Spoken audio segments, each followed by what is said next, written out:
Good morning. हम देख रहे हैं पावलोव का अनुबंधित अनुक्रिया सिद्धांत। आज हम देखेंगे पावलोव के अनुबंधित अनुक्रिया सिद्धांत की शैक्षिक निहितार्थ यानी शैक्षिक उपयोगिता।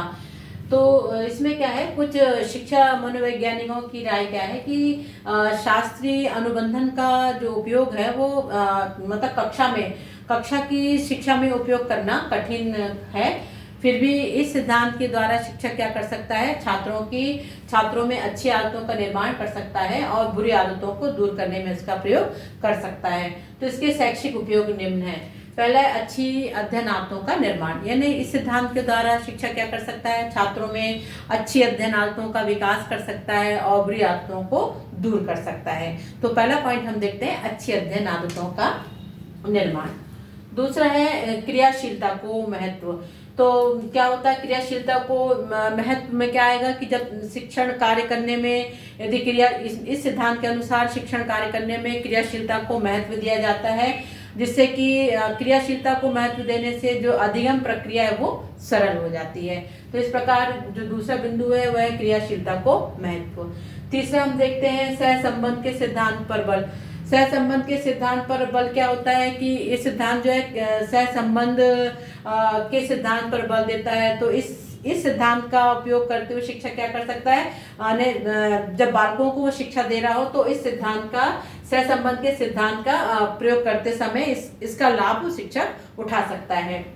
चौथा है पुनरावृत्ति पर बल। तो हम देखते हैं कि पुनरावृत्ति बहुत आवश्यक होती है। पुनरावृत्ति के द्वारा ज्ञान जो स्थायी होता है, तो ये जो सिद्धांत है ये पुनरावृत्ति पर बल देता है ना, ये सिद्धांत पुनरावृत्ति पर बल देता है। इसलिए शिक्षकों को चाहिए कि कोई भी पाठ पढ़ाने के बाद उसकी पुनरावृत्ति अवश्य कराएं। पांचवा है पुनर्वलन के सिद्धांत पर बल। पुनर्वलन का सिद्धांत पर यह सिद्धांत पुनर्वलन के सिद्धांत पर बल देता है। और पुनर्वलन का मतलब है इसमें दंड और पुरस्कार का प्रयोग किया जाता है।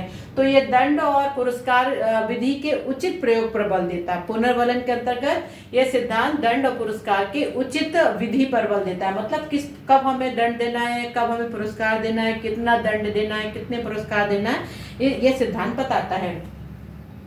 छठवां है अच्छी आदतों के निर्माण में सहायक, यानी ये सिद्धांत क्या कर सकता है, बालकों में अच्छी आदतों का निर्माण कर सकता है, यानी निर्माण करता है और बुरी आदतों को दूर करने का प्रयास करता है। इस सिद्धांत के द्वारा बालकों में अच्छी आदतों का निर्माण किया जा सकता है और बुरी आदतों को दूर किया जा सकता है।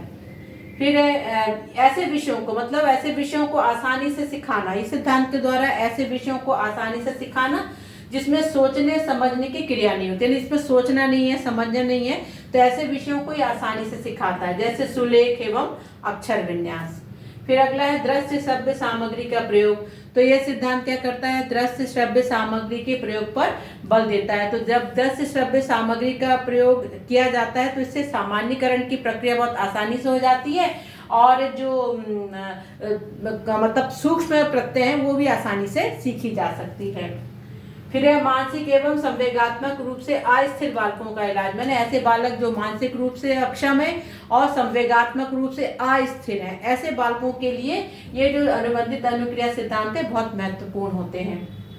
फिर है 10वां है समायोजन। समायोजन में क्या आता है कि छात्र जो कक्षा के अंदर के वातावरण और स्कूल के बाहर के वातावरण के बीच में समायोजन करना सीखते हैं। तो इस प्रकार ये सिद्धांत शिक्षा के लिए, मतलब शिक्षा के क्षेत्र में उतने उपयोगी नहीं है, लेकिन शिक्षक के लिए बहुत उपयोगी है। शिक्षक इन सिद्धांतों का प्रयोग करके अपने शिक्षण को प्रभावशाली बना सकता है। इस प्रकार आज हमने देखा अनुबंधित अनुक्रिया सिद्धांत के शैक्षिक निहितार्थ। आज बस यहीं तक, मिलते हैं अगले वीडियो में। Thank you.